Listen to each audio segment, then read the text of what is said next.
I'm Mason, 33 years old, and a senior executive at a leading tech company in Seattle. Growing up, my parents were always supportive, but my sister Madison, that's a different story. Our rivalry took an unexpected turn when my family rejected me from attending my mom's birthday dinner. Why? To make room for Madison's new successful boyfriend. Little did they know success has many definitions. Before I dive into how my family went from treating me like the family failure to desperately seeking my forgiveness, take a second to let me know where you're watching from and hit that like and subscribe button. Trust me, you'll want to see their faces when they realized who I really was. I grew up in suburban Chicago, in a typical middle-class neighborhood. Our house wasn't fancy, but it was comfortable with 4 bedrooms and a backyard where we'd have summer barbecues every weekend. My dad worked as an account manager at an insurance company, while my mom taught 3rd grade at the local elementary school. They were hardworking people who believed in traditional values, especially when it came to education and career paths. During my early childhood, I had a close relationship with my parents. I remember sitting on my dad's lap while he read the Sunday paper and helping my mom grade simple arithmetic tests at the kitchen table. Those moments felt warm, safe, and affirming. I was their first child, and for 2 years I had their undivided attention and love. Then Madison came along. 2 years younger than me, she quickly became the family favorite. It wasn't obvious at first, but as we grew older, the pattern became clear. Madison was naturally outgoing and charismatic. She brought home perfect report cards, won spelling bees, and always seemed to say the right things around adults. I was more reserved, thoughtful, and interested in taking things apart to see how they worked rather than collecting gold stars and trophies. "Why can't you be more like your sister?" became a familiar refrain in our household. When Madison was accepted into the gifted program in 4th grade, my parents threw a party and invited the entire extended family. When I won the science fair that same year, I got a pat on the back and a good job. The message was subtle but consistent. Madison's achievements mattered more. As we entered high school, the comparisons intensified. Madison joined every club, became class president, and started preparing for Ivy League applications in her freshman year. I found my passion in computer science and spent hours coding in my room. My parents viewed her extracurricular activities as building a future, while my coding was just playing on the computer. When it came time for college decisions, the family dynamics reached a breaking point. Madison was accepted to Princeton with a partial scholarship. My parents were ecstatic, telling everyone they knew about their daughter's achievement. I, on the other hand, had been researching alternative paths. The tech industry was changing rapidly, and I saw opportunities that didn't necessarily require a traditional 4-year degree. "I'm thinking about doing a coding boot camp instead of college," I announced at dinner one night. The silence that followed was deafening. My father put down his fork, looking at me as if I'd suggested becoming a professional gambler. "That's not a real education, Mason," he said firmly. "You need a degree to be successful in this world." My mother chimed in with her concerned teacher voice. "Honey, think about your future.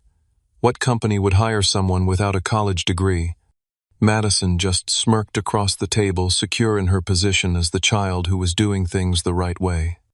Despite their objections, I stuck to my plan. I enrolled in an intensive coding boot camp in Chicago, supporting myself by working nights at a local electronics store. The program was challenging and immersive, and I thrived in the practical, hands-on environment.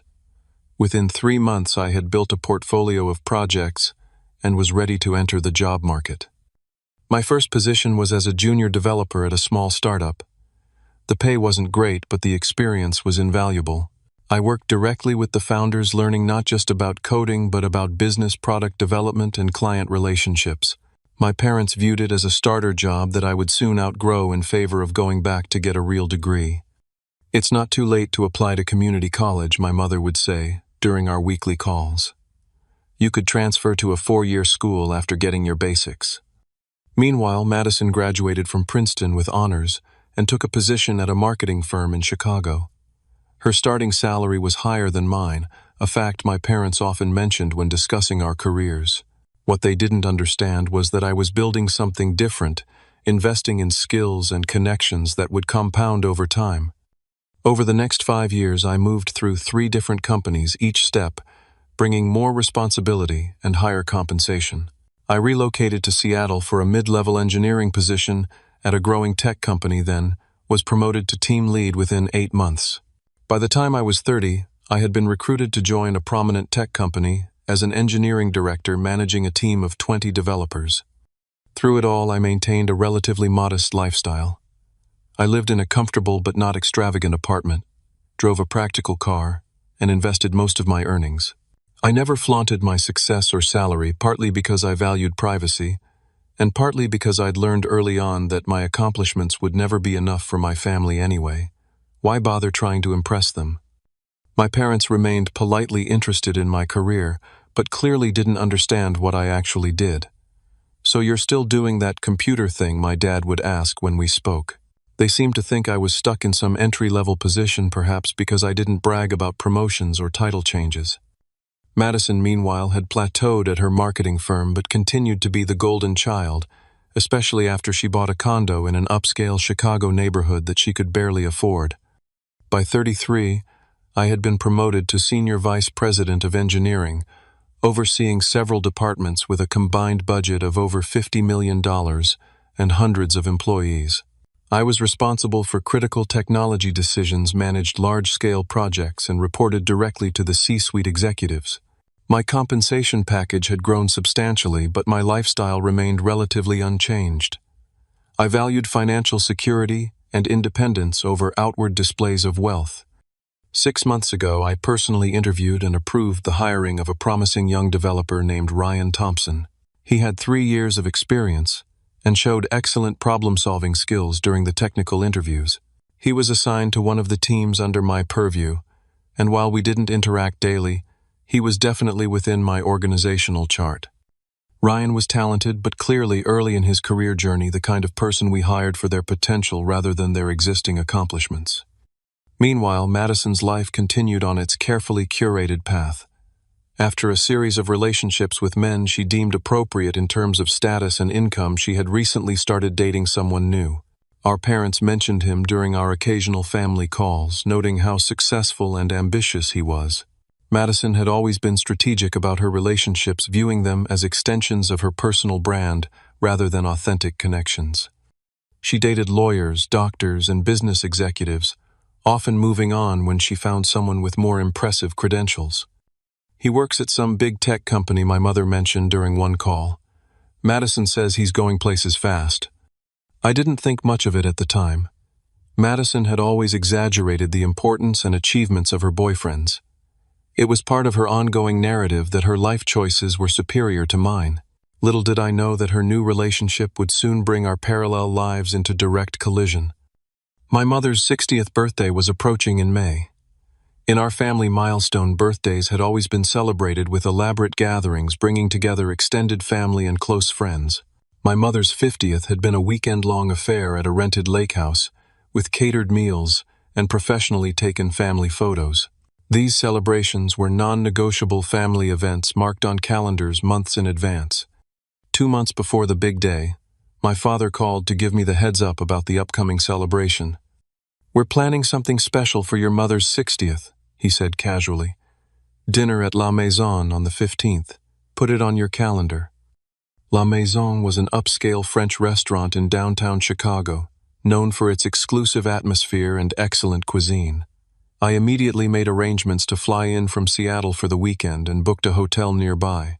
I also ordered a custom piece of jewelry for my mother, a necklace with birthstones representing each family member, and arranged for a spa day for her the morning of her birthday.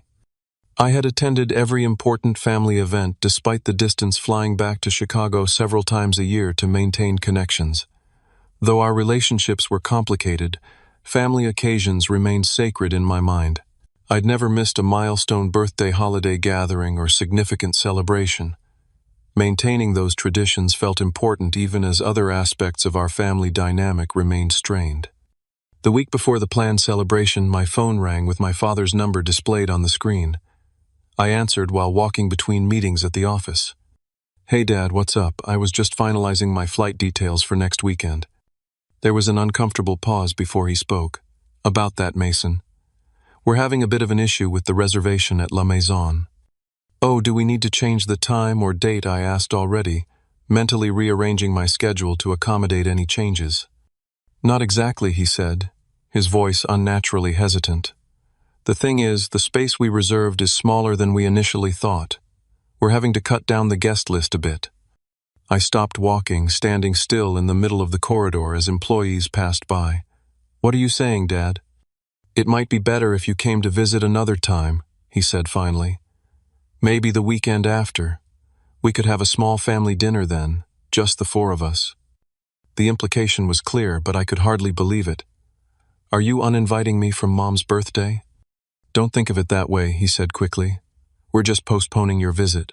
Your mother will get to celebrate twice. I pressed for more information, confused by this sudden change.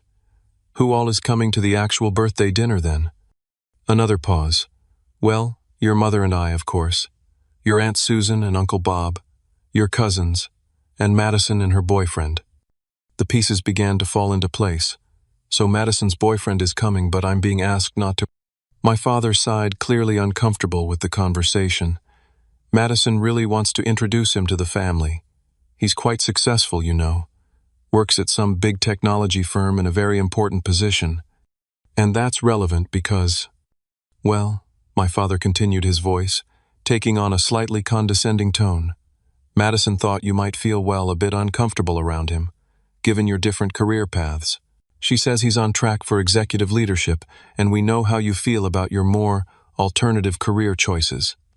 I couldn't believe what I was hearing. After years of downplaying my career achievements, my family was now explicitly excluding me based on their misconception of my professional status. The irony would have been amusing if it wasn't so hurtful. Let me get this straight, I said, keeping my voice even despite the anger building inside me. I'm being uninvited from my own mother's milestone birthday because Madison wants to show off her boyfriend, and you're worried I'll feel inferior to him. Don't be dramatic, Mason, my father said dismissively. It's just one dinner. You can still call your mother on her birthday, and as I said, we can have a nice meal when you visit the following weekend. Has Mom agreed to this arrangement? I asked. She understands the situation, he replied vaguely. Madison has been planning this for weeks. Her boyfriend is very busy, and this was the only weekend he could make it. You know how important first impressions are. The subtext was clear. Madison's boyfriend's schedule and comfort were being prioritized over my presence at a family milestone. The rejection stung deeply, reopening childhood wounds I thought had long healed. And what exactly did Madison tell you about my career? I asked, curious about the narrative my sister had created. Well, we know you do something with computers at some company in Seattle, my father said. Madison mentioned that you're still in a pretty entry-level position. Nothing wrong with that, son. Not everyone climbs the corporate ladder. I almost laughed out loud at the absurdity. In reality, I was responsible for technology decisions affecting millions of users and managing a budget larger than most companies' entire revenue. But correcting this misperception felt pointless. If my family had decided I wasn't successful enough to attend my own mother's birthday, no title or salary figure would change their fundamental lack of respect. I see, I said simply. Well, I wouldn't want to make anyone uncomfortable with my presence. That's very understanding of you, my father said, sounding relieved that I wasn't putting up more of a fight. Like I said, we'll do something when you visit the following weekend. After hanging up, I stood in the hallway of my office building, processing what had just happened. The rejection brought back every moment of feeling less than in my family's eyes. Every comparison to Madison, every dismissal of my choices, every subtle and not so subtle indication that I wasn't measuring up to their standards. My initial reaction was a mixture of shock and disbelief, followed quickly by a deep, aching hurt. These were the people who were supposed to value me unconditionally, yet they had just explicitly stated that I wasn't welcome at an important family gathering because they perceived me as professionally inferior. Anger followed the hurt. I was tempted to call back and set the record straight to enlighten my father about my actual position and success. I imagined the satisfaction of watching them backpedal and suddenly find space at the table for me, but something stopped me. Would revealing my professional status change anything fundamental about our relationship? Would it make them value me for who I was rather than what I had achieved?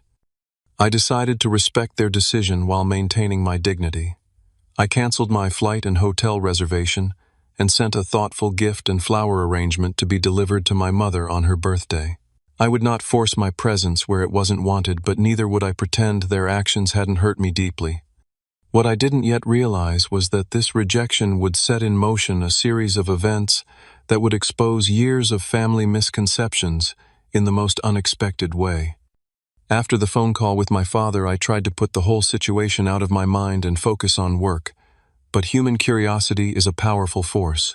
Despite my best efforts, I found myself wondering about this supposedly impressive boyfriend who had effectively taken my place at the family table. What kind of person was he? What position did he hold that my sister found so impressive? And why did the timing of all this feel oddly coincidental? One evening, after a long day of meetings, I found myself scrolling through Madison's social media profiles. She had always been prolific online, carefully curating an image of success and happiness. Her recent posts featured artfully composed photos of brunches, wine tastings, and cultural events, often with carefully worded captions about living my best life and blessed with success. And there he was appearing in photos from about 2 months ago. A tall man with dark hair and a confident smile, always impeccably dressed in what looked like designer clothes. His arm was around Madison in most shots, and her captions referred to him only as my amazing guy or someone special without tagging or naming him. There was something vaguely familiar about his face, but I couldn't quite place it. In the tech industry in Seattle, you end up crossing paths with thousands of people at conferences, networking events, and industry functions. He could have been someone I'd seen in passing at any number of professional gatherings. I clicked on a clearer photo where he was more prominently featured. Madison had captioned it, "Date Night," with my successful tech executive hide, which made me roll my eyes at her transparent status signaling. But as I studied the image more closely, recognition dawned. No way, I muttered to myself. It couldn't be. I opened my company directory and searched for Ryan Thompson. His professional headshot appeared, immediately confirming my suspicion. Madison's successful boyfriend was none other than the developer I had hired 6 months ago. The irony was almost too perfect. My sister was dating someone who reported up through several layers of management to me. Ryan was talented and promising, but he was 3 years into his career and nowhere near executive leadership. He was a mid-level developer with potential, exactly the kind of person my family would have dismissed as having an alternative career path if he had been my friend rather than Madison's boyfriend. I pulled up Ryan's employment file to confirm what I already knew. He had joined our company 6 months ago after completing a computer science degree and working at 2 smaller firms. His performance reviews were positive, but noted that he was still developing his skills in several areas. His salary, while competitive for his experience level, was a fraction of mine, and most importantly, he was organizationally positioned 4 levels below me in the company hierarchy. This discovery presented an ethical dilemma. As a senior executive, I needed to maintain professional boundaries and avoid conflicts of interest. Ryan's personal life was his own business, and he had every right to date whomever he chose. The fact that he was dating my sister without knowing our connection was not his fault. I considered whether Ryan knew who I was. Given that he'd never mentioned the connection, and that Madison apparently had no idea what I actually did for a living, it seemed unlikely. Our company had thousands of employees, and while people in the engineering department certainly knew who I was, they didn't necessarily know details about my personal life or family background. The question now was how to handle this situation. I could immediately disclose the connection to both Ryan and Madison, potentially causing workplace awkwardness and family drama. I could recuse myself from any decisions affecting Ryan's employment, addressing the potential conflict of interest, or I could wait and see how the situation developed, particularly since it appeared neither Ryan nor Madison knew about the connection. I decided on the third option, at least temporarily. I would maintain professional boundaries at work while observing how things unfolded. If Ryan and Madison's relationship became serious, I would need to address the potential conflict of interest. but for now there was no immediate action required from a professional standpoint. What fascinated me more was what this coincidence revealed about Madison's character. She had clearly exaggerated Ryan's position and importance to impress our parents, continuing her lifelong pattern of prioritizing appearances over authenticity. She had also deemed him important enough to exclude her own brother from a family celebration, all to maintain her carefully constructed narrative of dating someone impressively successful. I wondered if Ryan knew how he was being presented to my family. Did he realize he was being marketed as an executive on a fast track to leadership? Was he actively participating in this exaggeration, or was he an unwitting prop in Madison's status games? For a moment, I considered reaching out to Ryan directly to discuss the situation, but that would potentially create an uncomfortable dynamic at work. Ryan might feel his job was at risk if he continued dating my sister, or he might think I was trying to intimidate him. Neither outcome would be fair to him or conducive to a healthy workplace. Instead, I decided to let events unfold naturally. My mother's birthday was only a few days away. I would send my gift, make a polite call to wish her happy birthday, and continue with my life. If Madison wanted to create fictional narratives about her boyfriend's success, that was her choice. Reality had a way of eventually asserting itself. What I didn't anticipate was how quickly and dramatically that reality would make itself known. The morning of my mother's 60th birthday, I arranged for a large bouquet of her favorite flowers to be delivered to their home, along with the custom necklace I had ordered weeks earlier. I included a heartfelt card expressing my love and appreciation for her, making no mention of the dinner I had been uninvited from. I wanted her day to be special regardless of the hurtful circumstances. I spent the day focused on work, trying not to dwell on the fact that my family was gathering without me. I had scheduled several important meetings to keep myself occupied and planned to stay late at the office reviewing quarterly projections. Immersing myself in work had always been my method for processing emotional challenges. Around noon, my mother called to thank me for the gifts. "The necklace is beautiful, Mason," she said, her voice warm but tinged with something that sounded like guilt. "I love having all our birthstones together. It means so much." "I'm glad you like it, Mom. Happy birthday." There was a pause before she continued. "I wish you were here to celebrate with us." "Me too," I said, simply not wanting to make her feel worse on her special day. "Your father mentioned you'll be visiting next weekend instead," she asked hopefully. "We'll see," I replied non-committally. "I've got some work commitments coming up that might make travel difficult." Another pause. "Madison's boyfriend is joining us tonight. He seems very nice. Works at a big tech company like you do." I bit back the urge to ask if she knew which company or what he actually did there.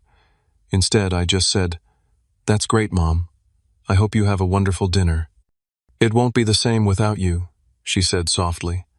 The conversation ended shortly after leaving me with mixed emotions. My mother clearly felt conflicted about my absence, but not enough to have insisted on my inclusion. I wondered if she truly understood the reason I had been uninvited, or if my father and Madison had presented her with a different narrative. As the evening progressed, I found myself unable to resist checking social media for updates on the celebration. Sure enough, Madison had already posted several photos from the pre-dinner gathering at our parents' house. There she was, in an expensive-looking dress, standing proudly next to Ryan, who was wearing a suit that I recognized as mid-range designer wear. Our parents beamed beside them, looking every bit the proud family. The caption read, "Celebrating Mom's 60th with the people who matter most. So proud to introduce Ryan to the family. They're already obsessed with my amazing tech executive boyfriend, Keepley A." I zoomed in on my parents' faces, noting how they gazed at Ryan with unmistakable approval, the kind of approval they had rarely, if ever, directed toward me. My father had his impressed expression on the slightly raised eyebrows and firm handshake that signaled male respect. My mother was touching Ryan's arm in the familiar gesture she reserved for people she wanted to make feel especially welcome. More photos appeared throughout the evening. The group arriving at La Maison, champagne toasts at the table, my mother opening gifts, Ryan apparently holding court with some story that had everyone laughing. The narrative was clear: this was the perfect family celebration with the perfect successful boyfriend. My absence wasn't even acknowledged. I put my phone away and tried to focus on the budget spreadsheet open on my laptop, but concentration was difficult. Despite years of building my own life and success, there was still a part of me that yearned for my family's recognition and approval. Seeing them so easily replace me with someone they deemed more impressive reopened wounds I thought had long healed. Around 9 o'clock, my phone lit up with a video call from my mother. I hesitated before answering, but decided it would be petty to ignore her on her birthday. "Hey, Mom, how's the celebration going?" I asked, forcing cheerfulness into my voice. "Wonderful. We're just having dessert," she replied, her face flushed with happiness and perhaps a few glasses of wine. "I wanted to call so you could say hello to everyone." The camera panned around the private dining room at La Maison. I could see my father raising his glass in acknowledgement, my aunt and uncle waving, and cousins I hadn't seen in years smiling awkwardly at the phone. Madison was visible at the far end of the table, looking annoyed at the interruption. Ryan sat beside her, his back to the camera. "We miss having you here, son." My father called out, his voice carrying the artificial joviality he adopted in social situations. "How's that apartment of yours still in the same place?" "Yes, same place," I replied, not bothering to correct his assumption that I lived in some small starter apartment.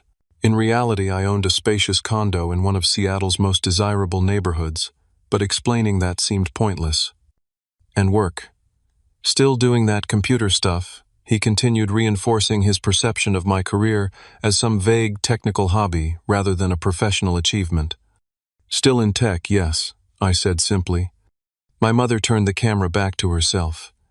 "Mason has sent me the most beautiful necklace with all our birthstones," she told everyone at the table. "Wasn't that thoughtful?" I could hear Madison's voice off camera. "That's nice. Ryan got Mom those designer earrings she's been wanting for ages, the ones from that exclusive boutique." My mother looked slightly uncomfortable but quickly recovered. "Yes, those too. I'm being absolutely spoiled today." She turned the camera again, this time panning slowly across the table. "Everyone say hello to Mason." As the camera moved past different family members, I nodded and smiled appropriately. Then it reached Madison and Ryan. Madison was whispering something in Ryan's ear, and he was nodding while reaching for his water glass. As the camera settled on them, Ryan looked up directly into the frame. The moment of recognition was instantaneous and unmistakable. Ryan's eyes widened and he choked slightly on his water. He quickly composed himself but couldn't hide his shock. "Mr. Richards," he said incredulously. Then, as professional instinct took over, he straightened in his chair and added, "Hello, boss." The silence that followed was deafening. The camera shakily turned back to my mother's confused face. "Boss," she repeated, looking from the phone to something off camera and back again. "What do you mean, boss?" I could hear Madison's sharp whisper. "What are you talking about, Ryan?" Ryan's voice came through clearly, sounding bewildered. "That's Mason Richards. He's the senior VP of engineering. My boss's boss." Another silence then, a cacophony of confused voices. The camera shook as it was apparently set down or passed around. I could see the ceiling of the restaurant briefly, then quick glimpses of shocked family faces. Madison's voice cut through the chaos, high-pitched with disbelief. "That's impossible. Mason works some entry-level tech job in Seattle." Entry-level? Ryan's voice sounded genuinely confused. "Mr. Richards oversees the entire engineering division. He's one of the most senior executives in the company." My father's face suddenly appeared in frame, closer than necessary to the camera. "Mason, is this true? Are you this young man's superior at work?" I nodded calmly. "Ryan was hired about 6 months ago. He's a talented developer on one of our engineering teams." "But you never said," my father began. "You never asked," I replied simply.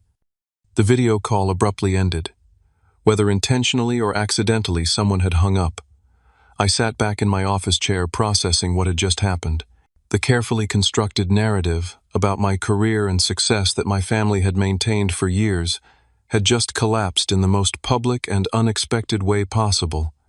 My phone immediately began buzzing with text messages. From my father, "Call me immediately. We need to talk about this." From my mother, Mason. I'm so confused. Please explain what's happening. From Madison. How dare you humiliate me like this? I set my phone aside, not ready to engage with any of them yet. The truth had finally emerged, but not by my design or choice. Now I needed to decide how to handle the fallout both personally and professionally. The next 24 hours brought a barrage of communications from my family. My phone filled with missed calls, voicemails, and text messages. I read and listened to them all, but decided to take time before responding. After years of being misunderstood and undervalued, I felt I deserved space to process my own feelings before managing theirs. My father's messages evolved from demanding explanations to offering awkward apologies. I don't understand why you never told us about your position, his first voicemail began accusingly. By the fifth message, his tone had shifted. Son, there's clearly been a misunderstanding. We need to talk about this as a family. My mother's communications were more emotional. I feel terrible about what happened, she said, her voice tearful. I never would have agreed to you not being at my birthday if I'd known. Well, everything. Please call me back, Mason. I need to hear your voice. Madison's messages were the most revealing. Initially hostile, she accused me of deliberately embarrassing her. You could have told me you knew Ryan. You set this whole thing up to make me look stupid. When I didn't respond, her tactics changed. Look, maybe I exaggerated a little about Ryan's position, but you could have corrected me privately instead of humiliating me in front of the entire family. By morning, I also had an email from Ryan in my work account. Mr. Richards, I want to sincerely apologize for the awkward situation last night. I had no idea Madison was your sister. She never mentioned her brother by name, only saying he worked in tech in Seattle. I never connected the dots. I want to assure you that this will not affect our professional relationship or my commitment to the company. I understand if you feel there's a conflict of interest, and I'm open to discussing any concerns you might have. Respectfully, Ryan Thompson. The email was professional and appropriate, which I appreciated. It confirmed my suspicion that Ryan had been an unwitting participant in Madison's status games, rather than actively misrepresenting himself. I responded briefly, assuring him that his position was not in jeopardy, and that we would discuss the situation in person when appropriate. I emphasized that he should continue focusing on his work without concern about personal complications.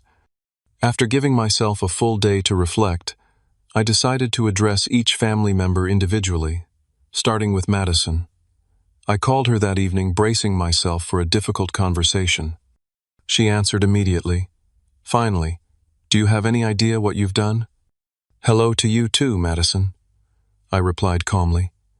I think we need to talk about what happened. You humiliated me, she exclaimed. Ryan hasn't returned my calls since the dinner. You've probably fired him or threatened him or something. I haven't spoken to Ryan outside of a brief email assuring him his job is secure, I said. And I didn't humiliate you, Madison. Your own actions did that. What is that supposed to mean?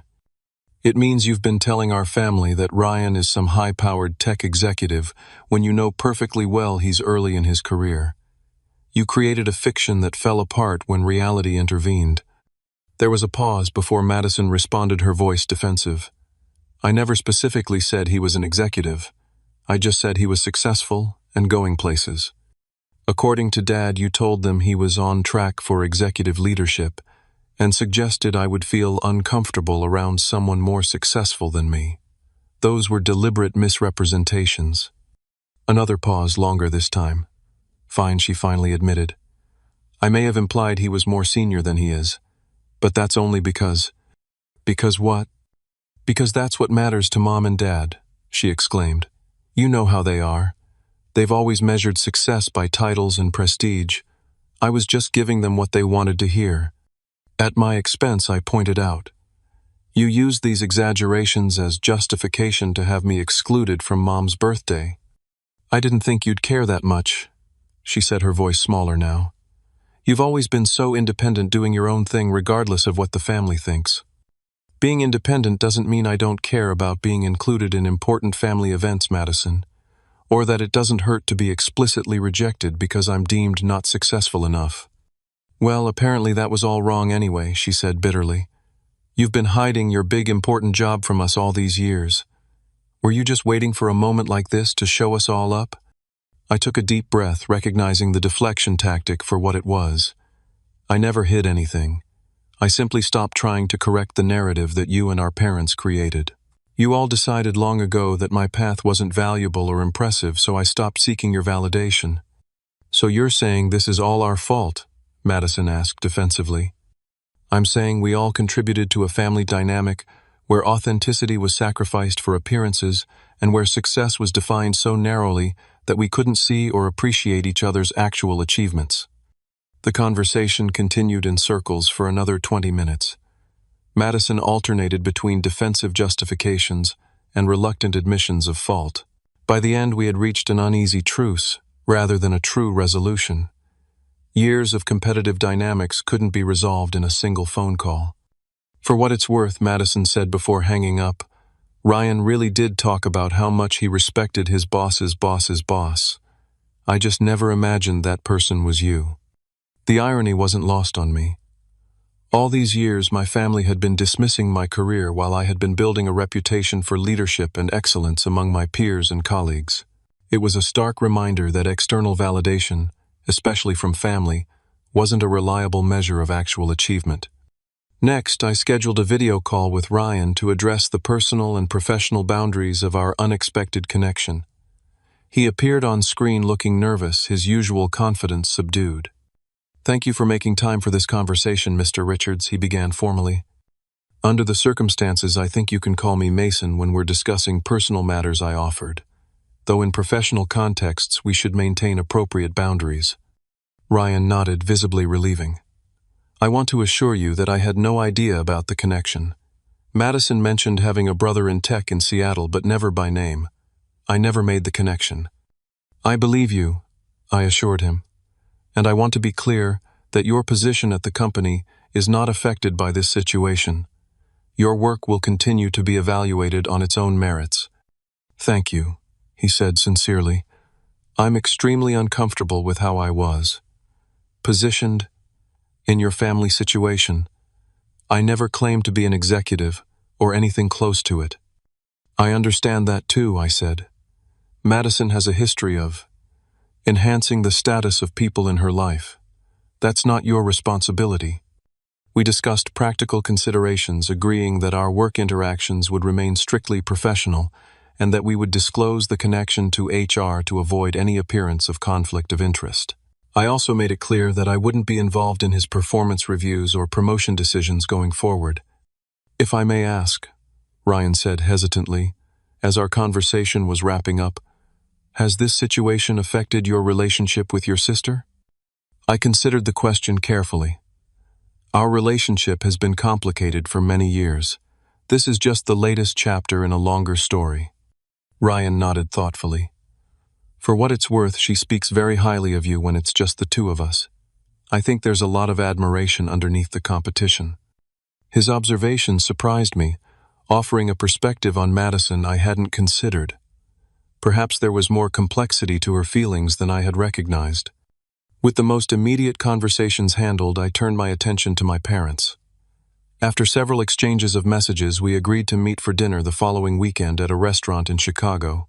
I flew in on Saturday morning, bracing myself for what promised to be an emotionally charged reunion. The restaurant my parents selected for our meeting was an upscale steakhouse in downtown Chicago, the kind of establishment designed to impress business clients with its dark wood paneling and attentive service. I arrived 15 minutes early and was seated at a corner table that offered some privacy for what would undoubtedly be a difficult conversation. My parents entered the restaurant exactly on time, my father scanning the room with the practiced efficiency of someone accustomed to business dinners, my mother looking more tentative beside him. I stood to greet them, noting the unusual uncertainty in their expressions. Typically, my father projected confidence, bordering on arrogance, while my mother maintained a pleasant social mask, regardless of the situation. Today, both looked genuinely unsettled.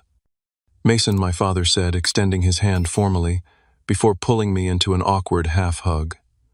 Thank you for making time to see us. My mother embraced me more naturally, holding on a beat longer than usual. "It's good to see you, sweetheart," she said softly.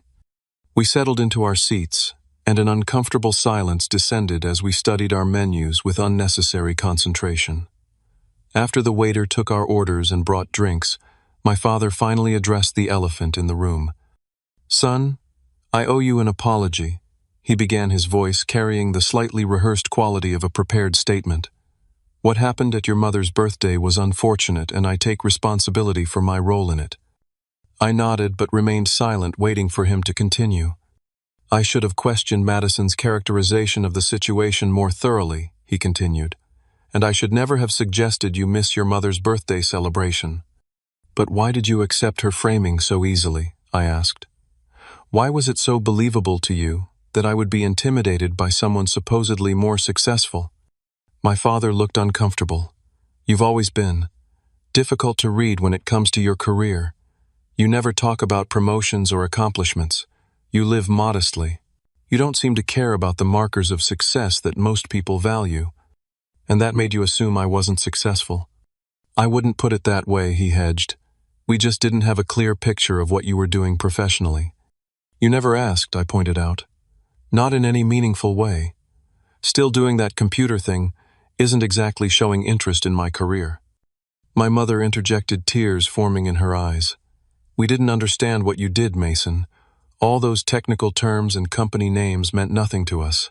Madison's path was easier to comprehend and share with friends. So because my career didn't make for easy conversation at your social gatherings, you decided it wasn't worth understanding." "That's not fair," my father protested. "Isn't it?" I challenged.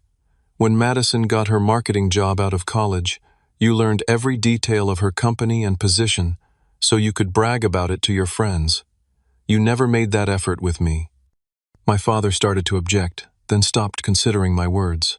"I suppose there's some truth to that," he admitted reluctantly. "The issue isn't just about what happened at Mom's birthday," I continued. "It's about a pattern that's existed our entire lives. Madison follows the path you understand and approve of, so she gets recognition and support. I choose a different route, so my achievements are minimized or ignored. We've always been proud of you both," my mother insisted, wiping away a tear. "Have you?" I asked gently. "Or have you been proud of Madison and tolerant of me?" The question hung in the air as our appetizers arrived. We ate in silence for a few minutes, each processing the uncomfortable truths being surfaced. I think my father said finally that we may have had a narrow definition of success, one that was shaped by our own experiences and limitations. It was perhaps the most self-aware statement I'd ever heard from him, and it caught me by surprise. When I was coming up in the insurance business, he continued, success had clear markers: the corner office, the title on the door, the company car. These were things everyone understood and respected. He looked at me directly. "Your path didn't have those familiar signposts, so I didn't know how to evaluate it or explain it to others. So instead of learning, you dismissed it," I concluded. He nodded slowly. "I think that's fair, and I was wrong to do so." My mother reached across the table to take my hand. "When we saw how Ryan reacted to you on that video call, it was like suddenly seeing you through someone else's eyes. The respect in his voice when he called you boss. It made us realize how little we knew about your actual life." "I never needed you to be impressed by my title or salary," I said.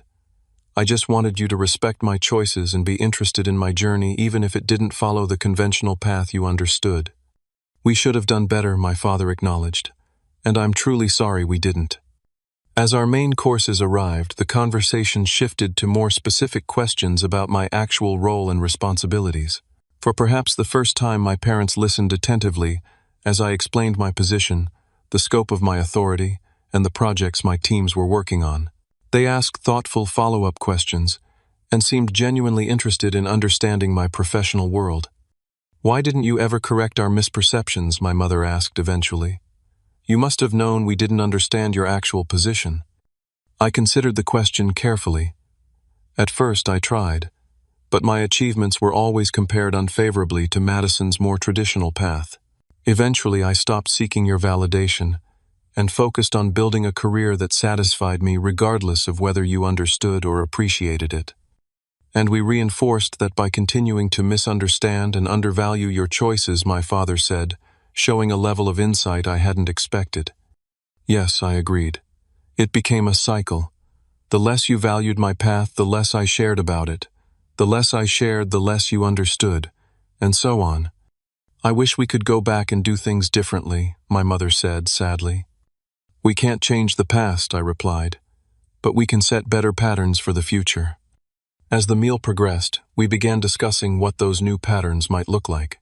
I was clear about my expectations going forward, genuine interest in my life and career, respect for my choices even when they differed from their expectations, and fair treatment compared to Madison. No more excluding me from family events based on perceived status, I said firmly. No more dismissing my career as that computer thing. No more comparing my choices unfavorably to Madison's. My parents agreed to these terms, though I could see my father struggling with some of the implicit criticism of his past behavior. Pride had always been his weakness, and acknowledging failures didn't come easily to him. And what about Madison, my mother asked cautiously. How do we help repair that relationship? Madison and I have our own issues to work through, I said. But you can help by not enabling or rewarding her competitive behavior. Don't let her use status or accomplishments as currency for preferential treatment. By the time dessert arrived, the atmosphere had lightened considerably.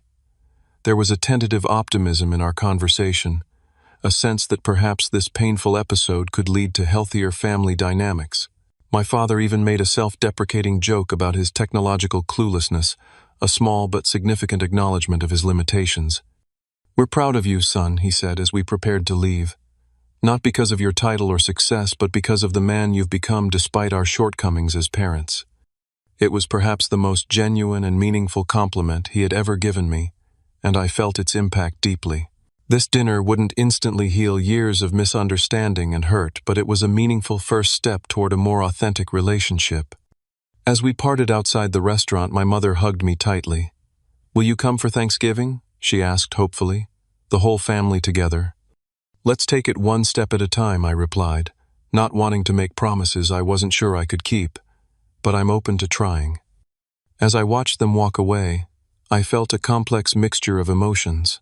Cautious hope for our future relationship, lingering hurt from past patterns, and pride in having finally spoken my truth clearly and directly.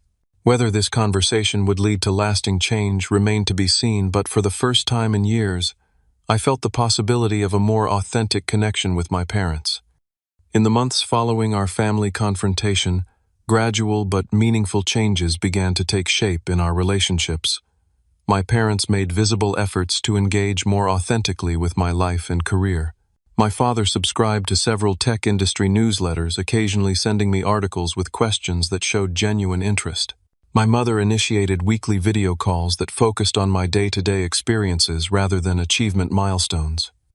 These small gestures of attention and care began healing wounds that had festered for decades. When my father asked thoughtful questions about a project I mentioned, or my mother remembered the name of a colleague I'd spoken about previously, I felt seen in a way that had been rare in our family dynamic. The shift wasn't always smooth or consistent. Old habits occasionally resurfaced, particularly when extended family gatherings triggered my parents' ingrained desire to showcase their children's accomplishments. But now, when they slipped into comparative language or status-focused comments, they caught themselves more quickly and redirected the conversation. My relationship with Madison remained more complicated. After our initial confrontation, we limited communication to brief surface-level exchanges during family calls. The competitive dynamic that had defined our relationship since childhood couldn't be dismantled overnight, and we both needed time to establish new patterns of interaction. 3 months after the birthday incident, Madison reached out to suggest meeting for coffee during my next visit to Chicago. I agreed, curious about her initiative, but cautious about expectations. We met at a quiet cafe in Lincoln Park, away from family or familiar acquaintances. Madison arrived punctually, looking polished as always, but with a subdued demeanor unusual for her typically confident presence. "Thanks for meeting me," she began, after we'd ordered. "I've been doing a lot of thinking since everything happened." "So have I acknowledged. She traced the rim of her coffee cup with one finger, gathering her thoughts. "Ryan and I broke up," she said finally. "It wasn't working." "I'm sorry to hear that," I replied sincerely. "Don't be. It was for the best." She looked up at me directly. "He wasn't who I was pretending he was, and I wasn't who he thought I was either." "What do you mean?" "After everything came out about your position, Ryan started asking more questions about me, about my career, my goals, my actual achievements, rather than how I presented them." She gave a rueful smile. "Turns out he valued authenticity more than status. He said he'd rather date someone genuinely passionate about their work than someone focused on appearances." The irony wasn't lost on either of us. Madison had selected Ryan partly for his perceived status value, only to discover he didn't share her prioritization of external validation. "It made me think about how much energy I've spent crafting an image instead of building a meaningful life," she continued, "and how much of our relationship as siblings has been poisoned by competition." That's a significant realization, I observed, impressed by her self-awareness. "Don't get too excited," she said with a flash of her old sharpness. "I'm not completely reformed, but I am trying to be more honest with myself and with others." We spent the next 2 hours in the most genuine conversation we'd had as adults. Madison acknowledged how our parents' tendency to compare us had shaped her need for validation and recognition. I admitted that my withdrawal from family approval had sometimes manifested as smugness or superiority. "Do you think we can ever have a normal sibling relationship?" she asked as we prepared to leave. "I don't know about normal," I replied honestly, "but maybe we can build something healthier than what we've had." "I'd like to try," she said, and for once I believed her sincerity. Meanwhile, at work, my unexpected connection to Ryan had required some professional navigation. Following our initial conversation, we met with HR to disclose the personal relationship and establish appropriate boundaries. I recused myself from decisions directly affecting his employment, and we maintained strictly professional interactions in the workplace. Despite the awkward circumstances, Ryan continued to perform well, and eventually transferred to a different department, where any perceived conflict of interest was further minimized. We occasionally encountered each other at company events, exchanging polite but distant greetings that acknowledged our complicated connection without dwelling on it. 6 months after the birthday revelation, I received news of a significant promotion. The company was restructuring its leadership, and I was offered a position on the executive leadership team reporting directly to the CEO. The role represented a substantial increase in responsibility, compensation, and visibility within the organization. When I called my parents to share the news, their reaction was markedly different from what it would have been a year earlier. "That's wonderful, Mason," my father said warmly. "Tell me about what the new position involves." Rather than immediately comparing my achievement to some benchmark or asking about the superficial trappings of success, he listened attentively as I explained the scope and challenges of the new role. My mother asked thoughtful questions about how I felt about the promotion and what aspects excited me most. The conversation affirmed the progress we'd made in our relationship. They were celebrating my success on my terms, interested in the substance of my achievement, rather than how it looked to others, or how it compared to some arbitrary standard. "We're having a small dinner next weekend to celebrate Mom's retirement," my father mentioned as the call was wrapping up. "Nothing fancy, just family.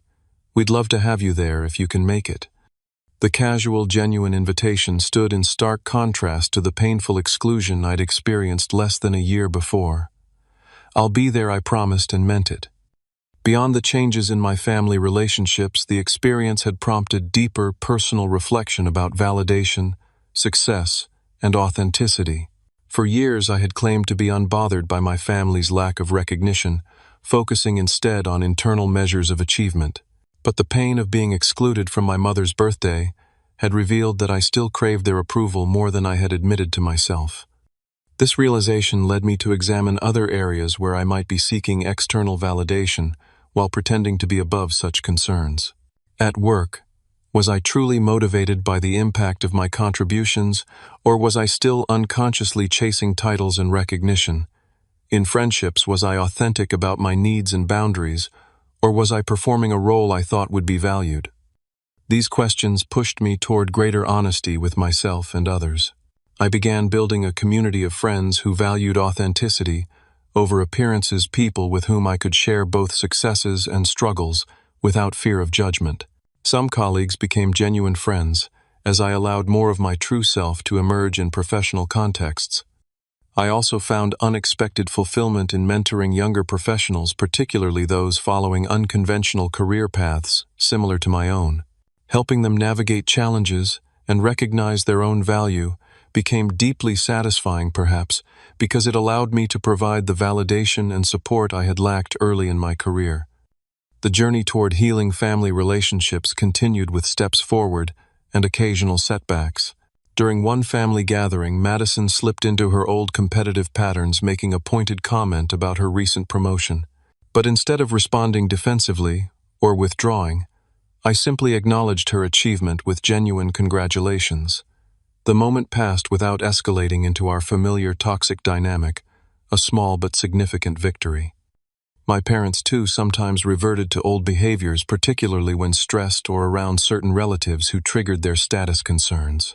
But now, when it happened, we had developed the language and trust to address it directly rather than allowing resentment to build silently. As I reflected on the entirety of this journey one evening, sitting on the balcony of my Seattle condo with a view of the city lights, I recognized the profound lesson at its core. Respect and recognition should never be conditional on status or conformity to others' expectations. True connection comes from being valued for who you authentically are, not for titles, achievements, or external markers of success. My family had needed the shock of discovering my professional position to recognize their flawed value system, but the meaningful change came not from them finally seeing me as successful by their standards. It came from their beginning to understand that their standards themselves had been misguided, prioritizing appearance over substance and comparison over appreciation. For my part, I had learned that while independence is valuable, completely disconnecting from family approval had been partly a defense mechanism rather than a healthy boundary. True strength came not from pretending not to care about my family's opinion, but from caring enough to engage honestly about how their treatment affected me and what I needed from our relationship going forward. The road ahead would undoubtedly contain more challenges and moments of regression. Patterns established over decades don't dissolve entirely in a matter of months. But we had taken the crucial first steps toward more authentic connections based on acceptance rather than achievement, appreciation rather than comparison. As I watched the sunset over the Seattle skyline, I felt a sense of peace that had been elusive for much of my adult life.